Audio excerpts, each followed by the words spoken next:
सामाजिक न्याय और अधिकारिता मंत्रालय के प्रयोजन में कम्युनिटी रेडियो एसोसिएशन द्वारा निर्मित अटल वयो अभ्युदय योजना यानी कि AVYAY पर आधारित कार्यक्रम हमारे बुजुर्ग हमारा अभिमान।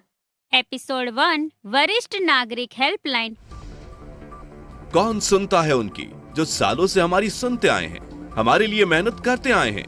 आज जीवन की वृद्धावस्था में हमारे बड़ों की सुनने वाला कोई नहीं है, ना किसी के पास वक्त है कि वो उनके छोटे मोटे काम भी करें। साथ ही कई बुजुर्गों को जीवन के इस शीतकाल में घर से निकालना और अपमान का सामना करना पड़ता है। ऐसे में बुजुर्गों की कौन सुनेगा? हेलो, हम सुनेंगे क्योंकि हम हैं एल्डर लाइन। जी हाँ, एल्डर लाइन। मैं हूँ एक टोल फ्री नंबर 14567। सुबह 8 बजे से रात्रि 8 बजे तक मैं आप वृद्धजनों की सुनूंगा। एल्डर लाइन का दृष्टिकोण वरिष्ठ नागरिकों से जुड़ना, उन्हें विनम्रता के साथ सेवा प्रदान करना है। एल्डर लाइन वृद्धजनों की शिकायतों को सुलझाता है, जरूरी जानकारी देता है। साथ ही एल्डर लाइन बुजुर्गों के पास जाके उनकी स्थिति भी जानता है और बुजुर्गों के कार्य सामूहिक रूप से निपटाता है। तो अब ये ना कहें कौन सुनेगा बुजुर्गों की। अगर समस्या हो तो एल्डर लाइन 14567 पर अभी कॉल करें और साथ सहयोग पाएं, वो भी सम्मान के साथ। तो आज ही आप अपने स्पीड डायल में 14567 को सेव करें। कोई समस्या तुरंत डायल करें। हमारे बुजुर्ग हमारा अभिमान, CRA द्वारा निर्मित और सामाजिक न्याय और अधिकारिता मंत्रालय के द्वारा जनहित में जारी। भारत एक 60 से 65 साल के बुजुर्ग है जिनको क्षेत्रीय भाषा के अनुसार साथ में दादा, दद्दू, प्राजी, अन्ना के साथ बोला जाए। लक्ष्मी उनकी युवा पोती है। इन दोनों चरित्रों के साथ हर एपिसोड में संवादों के माध्यम के साथ जानकारी प्रस्तुत की जाएगी। बीच बीच में क्षेत्रीय लोक संगीत, अधिकारियों व बुजुर्गों की बाइट्स और बुजुर्गों से जुड़ी कुछ कहानियाँ आदि का समावेश होगा। हमारे बुजुर्ग हमारा सम्मान। सपनों का बादल तुझे बुलाए। कहते हैं बुजुर्गों की दुआ में असर बहुत है। हर एक तूफान का रुख मोड़ देती है और इन्हीं बुजुर्गों को उनका सम्मान, उनका हक दिलाने और ख्याल रखने हम लाए हैं एक बेहद खास कार्यक्रम, हमारे बुजुर्ग हमारा सम्मान। तेरा हर कदम जो खुदारी का हो, जहां सभी बुजुर्गों की सेहत से जुड़ी एक्सपर्ट एडवाइस, कानूनी सलाह, सरकार द्वारा दी जा रही सुविधाएं व अधिकार और सभी सीनियर सिटीजन्स के जीवन को आसान बना रही टेक्नोलॉजी के साथ साथ फाइनेंशियल एडवाइस और भी बहुत सी जरूरी बातें इस कार्यक्रम में आप सुन पाएंगे। इस कार्यक्रम को आप तक ला रहे हैं सामाजिक न्याय एवं अधिकारिता मंत्रालय, भारत सरकार व सामुदायिक रेडियो एसोसिएशन।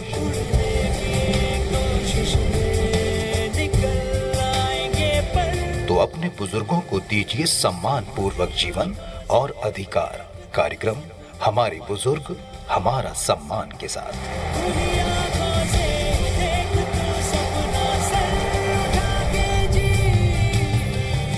हमारे बुजुर्ग हमारा सम्मान। सर उठा के जी।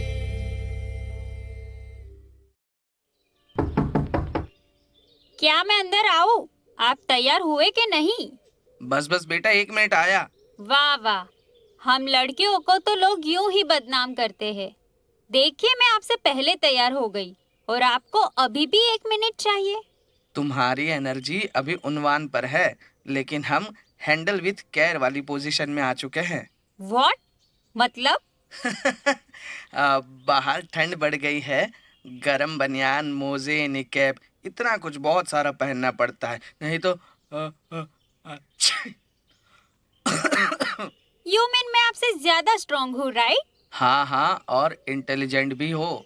मुझे लगता है कि आप ज्यादा स्मार्ट है, तभी तो आपने मुझे मेरे दोस्तों की पार्टी छुड़वाकर अपने दोस्तों से मिलने के लिए मना लिया। हाँ, ये एक बड़ा काम किया है मैंने। इसके लिए तुम मुझे इंटेलिजेंट कह सकती हो। तो चले भारत दादाजी। हाँ हाँ चलो लक्ष्मी पोती जी। दादाजी मैं जस्ट 4 डेज के लिए आई हूँ। अपने दोस्तों के सामने मेरी इमेज का ख्याल रखना। अरे बेटा, इमेज खराब करने के लिए पहले बनानी पड़ती है। उनसे मिलकर इमेज बना तो ले। ठीक है। लेकिन उन लोगों के बारे में आपने मुझे कितनी सारी बातें बताई है। मेरे बारे में वो लोग कुछ जानते हैं या नहीं? बिल्कुल जानते हैं और मैंने काफी कुछ बताया भी है। अच्छा, क्या जानते हैं बताओ जरा। अरे बेटा, तुम्हारी इतनी तारीफ की है कि वो सब तुमसे मिलने के लिए आतुर है, एक्साइटेड है। वाह, ऐसा क्या बता दिया आपने मेरे बारे में? अरे बेटा, यही कि तुम सोशियोलॉजी पढ़ रही हो, समाज सेवा करती रहती हो, छुट्टियों में अपने दद्दू से मिलने यहाँ आए हो और हम सबको अटल वयो अभ्युदय योजना के बारे में जानकारी दोगी। Well done Daddu partner. Thank you very much Lakshmi partner. देखो, डिग्री कंप्लीट करके मैं एक एनजीओ खोलूंगी तो पक्का आपको अपना पीआर बना लूंगी। मैं जब तुम्हारा पीआर बनूंगा तब बनूंगा, अभी तो तुम्हें मेरा ड्राइवर बनना पड़ेगा। My pleasure. चलिए।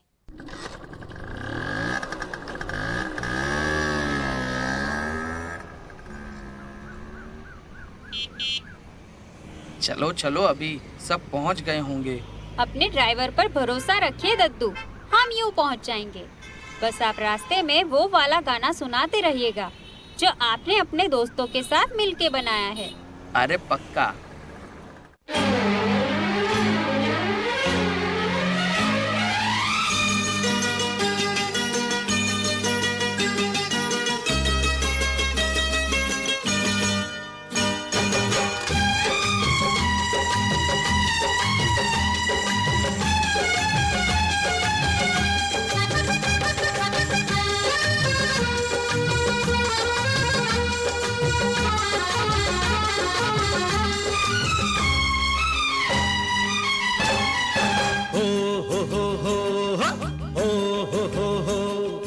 यारो यारो यारो यारो यारो उठो चलो भागो दौड़ो, यारो उठो चलो भागो दौड़ो, मरने से पहले जीना न छोड़ो।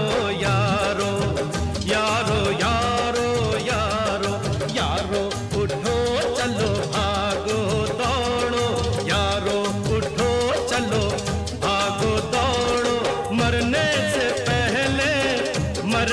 पहले जीना न छोड़ो यारो।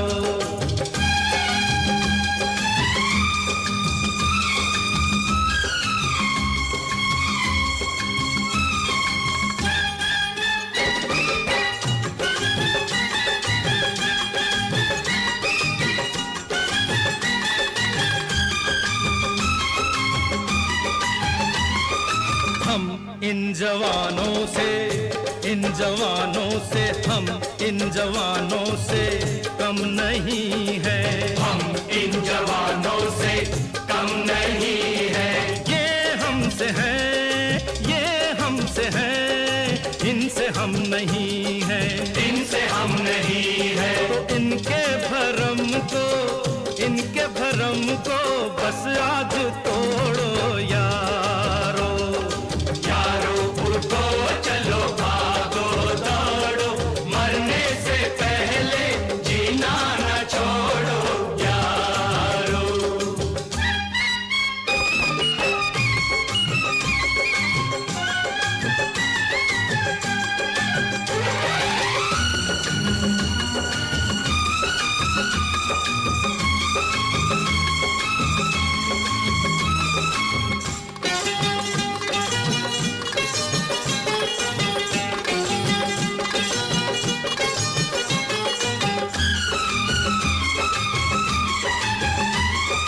बैठे हो क्यों तुम बन के अनाड़ी, बैठे हो क्यों तुम बन के अनाड़ी, कितने पुराने तुम हो खिलाड़ी, कितने पुराने तुम हो खिलाड़ी।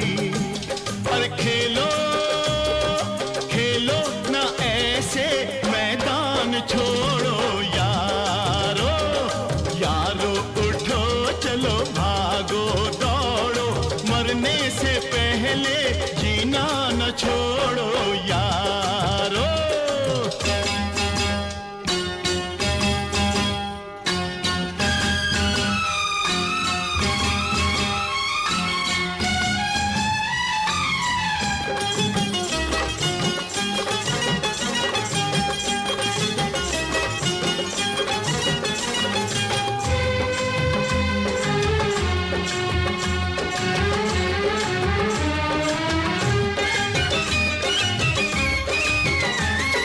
ये फैसला हमने कर लिया है, ये फैसला हमने कर लिया है। मांगे भला क्यों हमने दिया है, मांगे भला क्यों हमने दिया है, मांगे भला क्यों हमने दिया है। सर को उठाओ, सर को उठाओ, मत हाथ जोड़ो यारो।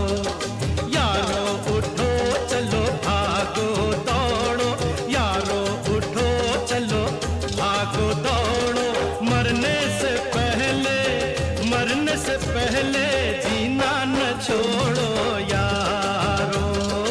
यारो उठो चलो भागो दौड़ो, मरने से पहले जीना न छोड़ो यारो।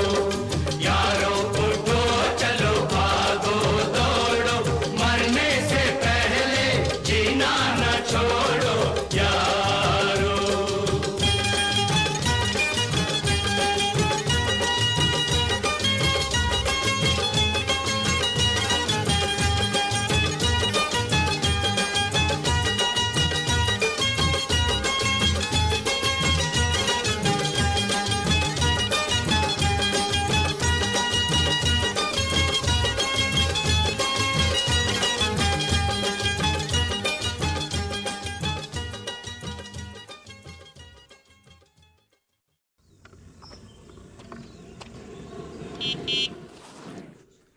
अरे अरे, आ गई बिटिया। चलो चलो जल्दी शुरू करो। अरे अरे, बिटिया की तरफ से मैं माफी मांगता हूँ, हमें देर हो गई। चलो जल्दी जल्दी शुरू करते हैं अब। आप ही ने तो कहा था भैया जी, it's never late to start. हाँ हाँ, तो चलो फिर स्टार्ट करते हैं। चलो बताओ लक्ष्मी पार्टनर, क्या है अटल वयो अभ्युदय योजना? इसका तो नाम ही बड़ा कठिन सा लग रहा है बिटिया। अभ्यो नाम भले ही कठिन हो, लेकिन ये आपके जीवन को सरल बनाने वाली योजना है अंकल जी। ये खूब कही। नाम में क्या रखा है रामदयाल, हम इसे अटल योजना ही कह लेंगे। हाँ, अटल योजना, ये नाम सही है, अपने अटल जी की तरह। ये नाम सबको समझ में आ रहा है। योजना तो तुमने बताया भी नहीं, तो फिर हम कैसे समझ गए इसका सार? इस योजना का सार ही है आसान तरीकों से बुजुर्गों का जीवन आसान बनाना। और देखिए, जो चीजें आपको कठिन लग रही थी, आपने तो उसे चुटकियों में आसान बना लिया। ये तो बहुत छोटी सी बात थी लक्ष्मी बेटा, लेकिन तुमने तारीफ करके हमारी हिम्मत बढ़ा दी। लग रहा है जैसे कोई बड़ा काम कर दिया हमने। भाई, हम भी किसी लायक तो है, क्या कहते हो? हाँ भाई हाँ, वरना तो घर वाले हमें किसी काम का ही नहीं समझते। काम का तो तब समझे जब हमसे बात करे। उनके पास तो हमारे लिए 2 मिनट की फुर्सत भी नहीं। नहीं नहीं, ऐसा नहीं है। आजकल कामकाज की इतनी मारा मारी रहती है कि उनके पास अपनी ही टेंशन अलग से होती है। हाँ हाँ, तो उन्हें पालने में हमने भी कितनी टेंशन झेली है, तब तो उनसे बात करना हमने बंद नहीं किया। कितने दिन से बेटे से कह रहा हूँ आँख का चेकअप करा लाओ, पर उसे ऑफिस से छुट्टी ही नहीं मिल रही। मेरी तो बहू भी काम पर चली जाती है और मैं दिन भर घर पर अकेली। कल टेबल से घुटना भिड़ गया, ऐसा दर्द उठा कि पूछो मत।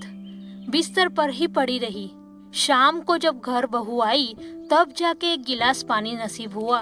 ये बच्चे ना जब कमाने लग जाते हैं, तब बड़े बूढ़ों का प्यार ही भूल जाते हैं। प्यार तो याद रहता है सलीम भाई, बस अपनी भागदौड़ की जिंदगी से समय नहीं निकाल पाते। तुम बड़े किस्मत वाले हो भैया, तुम्हारी पोती तुम्हारा कितना साथ देती है, खुद गाड़ी चलाकर तुम्हें इतनी दूर तक लेकर आई। अगली बार से नहीं आने वाली। हाँ, क्यों नहीं आओगी भला? इतनी दूर आने में कितना सारा समय लगता है, मेरे काम का कितना नुकसान होता है। ये क्या कह रही हो बिटिया? अगली बार से नहीं आऊंगी, क्योंकि आने की जरूरत ही नहीं पड़ेगी। अच्छा, फिर इन सब का काम कैसे होगा? बस एक फोन कॉल से। फोन कॉल से काम होना होता तो कब का हो गया होता। दिन में 8 बार बेटे को फोन लगाता हूँ, अब तो एक आंख से ठीक से दिखना भी बंद हो गया है। तो अंकल जी, आप सही नंबर पर कॉल नहीं कर रहे थे ना, इसलिए। अरे बिटिया, बेटे का नंबर बड़े बड़े अक्षरों में सेव करके रखा है। अब जो नंबर मैं बता रही हूँ उस पर कॉल कीजिएगा। क्यों भाई, नंबर में जादू है क्या? ऐसा जादू कि एक फोन कॉल से सारी प्रॉब्लम सॉल्व हो जाएगी। सुनने में तो अच्छा लग रहा है, लेकिन विश्वास नहीं हो रहा। डायल कीजिए नंबर 14567। डायल कीजिए नंबर 14567। 14567? जी, 14567। ये है एल्डर लाइन। क्या इसमें फोन करने से मेरी आंख का इलाज हो जाएगा? हाँ मेरी पेंशन वाली प्रॉब्लम सॉल्व हो जाएगी? हाँ और मेरा कार्ड भी रिन्यू हो जाएगा? हाँ हाँ। और मैं जो दिन भर घर में अकेली रहती हूँ, मेरा अकेलापन भी दूर कर देगा ये तुम्हारा फोन नंबर। जी बिल्कुल। हाँ हाँ, ये तो तुम कुछ ज्यादा बोल गए लक्ष्मी पार्टनर। अब क्या फोन पर बातें करके वो इन सब का अकेलापन दूर करेंगे? दद्दू फोन कॉल पर अकेलापन दूर नहीं करेंगे, बल्कि उसे दूर करने के लिए रास्ता बना देंगे। ये तो बड़ा चमत्कारी नंबर लग रहा है भाई। चमत्कार के दाम भी तो लेगा, कहाँ से देंगे? ये टोल फ्री नंबर है, बिल्कुल मुफ्त। मुफ्त? यानी कभी भी फोन लगाओ, पैसे नहीं देने पड़ेंगे? सुबह 8 बजे से रात 8 बजे तक कभी भी फोन लगाइएगा। मैं एक काम करती हूँ, आप लोगों की बात संबंधित अधिकारी से करवाती हूँ। वो आपको इसके बारे में पूरी जानकारी देंगे। वरिष्ठ नागरिकों के लिए भारत सरकार ने टोल फ्री हेल्पलाइन नंबर 14567 शुरू किया है। इस हेल्पलाइन नंबर को एल्डर लाइन के नाम से भी जाना जाता है। इस नंबर पर कॉल करके वरिष्ठ नागरिकों को कई तरह की मदद मिलती है, जैसे कि वरिष्ठ नागरिक कल्याण योजनाओं की जानकारी, कानूनी मार्गदर्शन, पेंशन से जुड़ी जानकारी, ration card, Awas Yojana, Ayushman card योजना जैसी जरूरी जानकारी आप इस टोल फ्री नंबर से प्राप्त कर सकते हैं। इस हेल्पलाइन नंबर पर सुबह 8 बजे से शाम 8 बजे तक कॉल किया जा सकता है। सारे सवालों के जवाब मिल गए? हाँ भाई, मिल गए। बस एक बात रह गई। तुम्हें कभी शांति नहीं मिलती, कुछ ना कुछ रह ही जाता है। अब क्या रह गया तुम्हारा? मन में जरा शंका हुई तो कह दिया, उसमें गुस्सा क्यों कर रहे हो? शंका का समाधान होगा। पहले ये बताओ, लघु शंका है या दीर्घ शंका? हाँ हाँ, अभी मजाक बंद करो। गुस्सा भी ना करे, मजाक भी ना करे, आखिर करे तो करे क्या? सवाल करें अंकल जी, पूछिए आपको क्या शंका है? चंदू बेटा, हमने देखा है ऐसे किसी नंबर पर फोन करो तो उधर से जवाब आता है। फलाने के लिए 1 दबाए, ठिकाने के लिए 2 दबाए, इसके लिए 3 दबाए, उसके लिए 4 दबाए। इतना सब दबाने के बाद भी कभी बात होती है, कभी नहीं होती। तो थोड़ा धीरज रखना होगा। हमारे जैसे न जाने कितने लोग फोन करते होंगे, देर सवेरे बात हो ही जाएगी। बिटिया कह तो रही है, जिसने भी फोन लगाया है उसकी सुनवाई जरूर होगी। अंकल जी एक काम करते हैं, हम अभी के अभी फोन लगाते हैं और देखते हैं क्या जवाब मिलता है। हाँ हाँ, ये ठीक है। लगाओ भाई, फोन लगाओ जल्दी। क्या मैं लगाऊं? तो और कौन? लगाओ और उन्हें अपनी आंखों की समस्या बताओ। मैं क्या कहता हूँ दीदी, पहले आप लगाओ। अगर लेडीज बात करती है तो ठीक रहेगा ना? मैं क्या बताऊँ, अच्छा थोड़ी लगता है अनजान लोगों को घर की बातें बताना। लक्ष्मी बेटा, तुमने हेल्पलाइन के बारे में बता तो दिया, लेकिन उसका इस्तेमाल करने के लिए इन लोगों को तैयार भी करना पड़ेगा। हो जाएगा, हो जाएगा। हम इस बारे में बार बार बात करेंगे तो ये झिझक भी टूट जाएगी। हेल्प लेने का ये मतलब थोड़ी है कि हम अपने घर वालों की बुराई कर रहे हैं। वो सब तो ठीक है, पर मेरे बेटे को अच्छा नहीं लगेगा। बहू को भी तो बुरा लग सकता है। सब कहेंगे बेटे बहू ने इनका ध्यान नहीं रखा, तभी तो इन्हें बाहर से मदद मांगनी पड़ी। बेटा, बात तो इनकी भी ठीक है, परिवार वालों को भी विश्वास में लेना पड़ेगा ना। ठीक है, हम उनसे भी बात करेंगे। पहले मैं आप लोगों को एक कहानी सुनाती हूँ। लो बोलो। पहले बूढ़े बच्चे को कहानी सुनाते थे, अब ये बच्चे बूढ़ों को कहानी सुनाएंगे। सुनाओ भाई सुनाओ। हाँ, तो बात यूं है कि एक गांव में राम सिंह नाम का अनाथ युवक रहता था। मेहनत से काम करता था और खुश रहता था। एक दिन काम से लौटते हुए रास्ते में उसे कुछ चमकती हुई चीज दिखी। उसने उठाकर देखा तो चांदी का सिक्का था। रामसी सिक्का पाकर तो खुश हुआ, लेकिन सोचने लगा कि इसका क्या करूं? अपनी जरूरत के लायक तो मैं कमा लेता हूँ, इससे कहाँ खर्च करूं? फिर कुछ सोचकर उसके चेहरे पर मुस्कान आ गई। गांव वाले मिलकर उसकी शादी की बात कर रहे थे। जल्द ही वो घर परिवार वाला हो जाएगा। तो उसने सोचा कि ये सिक्का मैं अपनी पत्नी के लिए रख लेता हूँ। उसने अपने घर में उसे छुपाने की बड़ी कोशिश की, लेकिन कोई वाजिब जगह उसे समझ नहीं आई, क्योंकि वो एक झोपड़ी में रहता था, वो भी अकेला। घर में रखना ठीक नहीं है। बहुत सोचकर उसने राजा के पुराने खंडरनुमा महल की दीवार में सिक्का छुपाकर उसे वापस ईंटों से ढक लिया। अब उसने चैन की सांस ली। कुछ महीनों बाद गांव वालों ने राम सिंह की शादी करवा दी। बचपन से अकेला रहता आया राम सिंह अपना परिवार बनाकर बहुत खुश था। इसी खुशी में वो सिक्के की बात भूल ही गया। कुछ महीनों बाद उसकी पत्नी गर्भवती हुई। पिता बनने की खुशी में राम सिंह अपनी पत्नी को कुछ अच्छा उपहार देना चाहता था, लेकिन उसके पास पर्याप्त पैसे नहीं थे। ऐसे समय में उसे उस चांदी के सिक्के की याद आई। वो पुराने महल की तरफ भागा। वो दौड़ता हांफता पुराने महल की ओर जा रहा था। तभी उसे नए महल की खिड़की में खड़े राजा ने देखा। उन्हें लगा भरी दोपहर में एक युवक इस तरह से गिरता पड़ता भाग रहा है, जरूर कोई वजह होगी।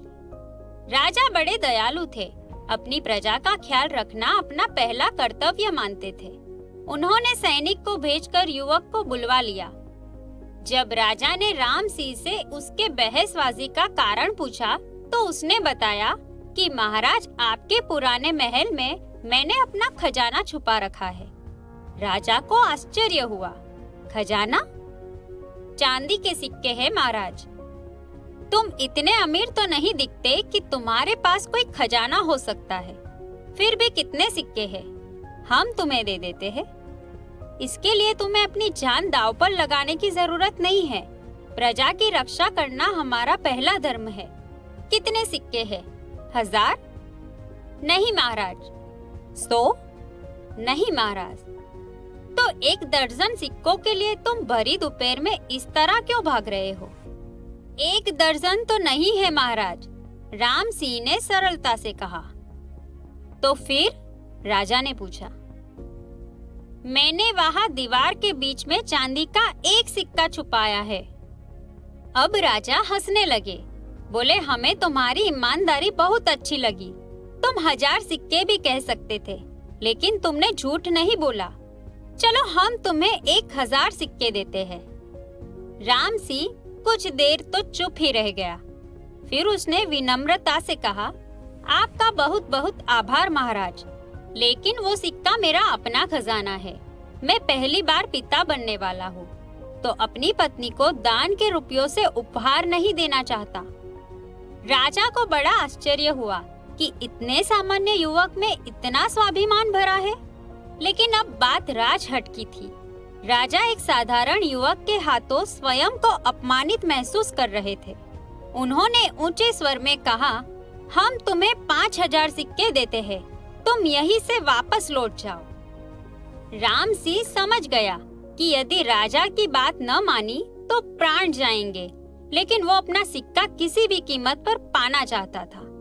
उसने विनम्रता से कहा, महाराज आप बड़े दयालु हैं, क्या मैं आपसे कुछ और भी मांग सकता हूँ? अब राजा को संतोष हुआ कि युवक उनके सामने याचक रूप में आ गया है। उन्होंने बड़े गर्व से कहा, जरूर मांगो, हम अपनी प्रजा की हर इच्छा पूरी कर सकते हैं।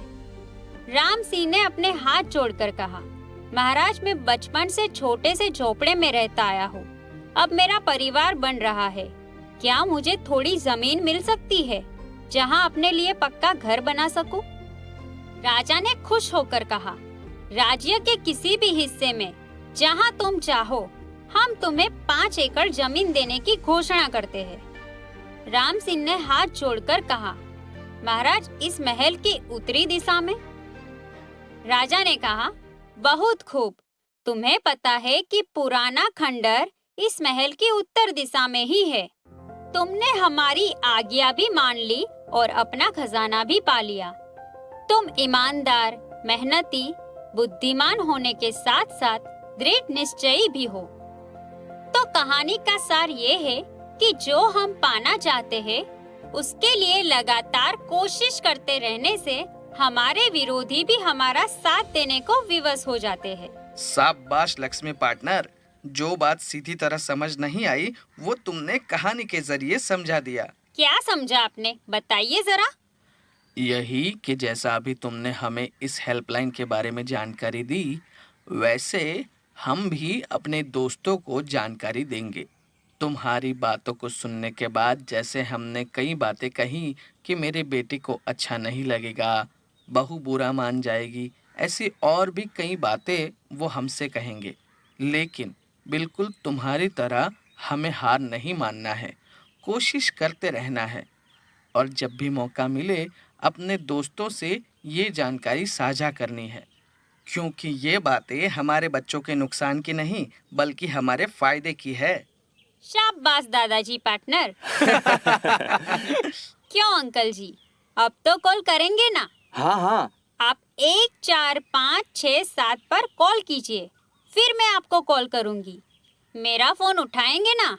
ये तो नहीं कहेंगे ना फलाने के लिए 1 दबाए और ढिकाने के लिए 2 दबाए। हमारे बुजुर्ग हमारा सम्मान। सपनों का बादल तुझे बुलाए। कहते हैं बुजुर्गों की दुआ में असर बहुत है, हर एक तूफान का रुख मोड़ देती है और इन्हीं बुजुर्गों को उनका सम्मान, उनका हक दिलाने और ख्याल रखने हम लाए हैं एक बेहद खास कार्यक्रम, हमारे बुजुर्ग हमारा सम्मान। तेरा हर कदम जो खुददारी का हो, जहां सभी बुजुर्गों की सेहत से जुड़ी एक्सपर्ट एडवाइस, कानूनी सलाह, सरकार द्वारा दी जा रही सुविधाएं व अधिकार और सभी सीनियर सिटीजन्स के जीवन को आसान बना रही टेक्नोलॉजी के साथ साथ फाइनेंशियल एडवाइस और भी बहुत सी जरूरी बातें इस कार्यक्रम में आप सुन पाएंगे। कठिन है अगर रास्ता, तू फिक्र। इस कार्यक्रम को आप तक ला रहे हैं सामाजिक न्याय एवं अधिकारिता मंत्रालय, भारत सरकार व सामुदायिक रेडियो एसोसिएशन।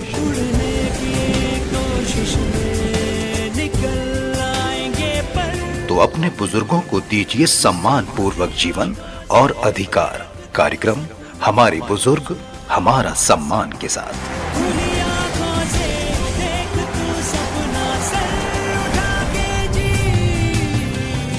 हमारे बुजुर्ग हमारा सम्मान। सर उठा के जी। पूरे देश के 200 कम्युनिटी रेडियो केंद्रों के साथ आपके रेडियो पर भी मैं यानी भारत दादा, भारत प्राची, भारत अन्ना या दद्दू के रूप में अपनी पोती लक्ष्मी के साथ आता रहूंगा। बस आप ध्यान रखिए अपने परिवार और समाज में आसपास के बुजुर्गों का। हम जो इस कार्यक्रम में आपको बताते हैं उन तक हमारी बात जरूर पहुंचाते रहिएगा। ये तो आप भी मानते हैं ना कि हमारे बुजुर्ग हमारा अभिमान, फिर क्यों ना करे उनका सम्मान। कितने अभावों में दुख पीड़ा को जिया जिसने, हमें हंसाने चुपचाप आंसुओं को पिया जिसने, ऐसे तपस्वियों का क्यों ना करे हम गौरव गान। हमारे बुजुर्ग है हमारा अभिमान। सामाजिक न्याय और अधिकारिता मंत्रालय के प्रयोजन में कम्युनिटी रेडियो एसोसिएशन द्वारा निर्मित अटल वयो अभ्युदय योजना पर आधारित कार्यक्रम हमारे बुजुर्ग हमारा अभिमान कार्यक्रम में मैं आपका भारत दादाजी अपनी पोती लक्ष्मी के साथ फिर आऊंगा। बहुत सारी बातें बतानी है। फिलहाल आज के लिए नमस्कार।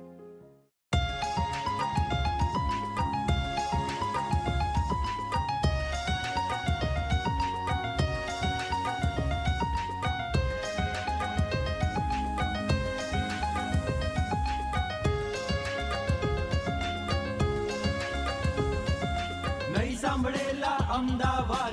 સમુદાયનો સ્વર નહીં સાંભળેલા અમદાવાદી સમુદાયનો સ્વર તમારી વાતો તમારા દ્વારા તમારા સ્ટેશન પર સુખ દુઃખના સવાલ જવાબો સુરતાલ ને સ્વર સુખ દુઃખના સવાલ જવાબો સુરતાલ ને સ્વર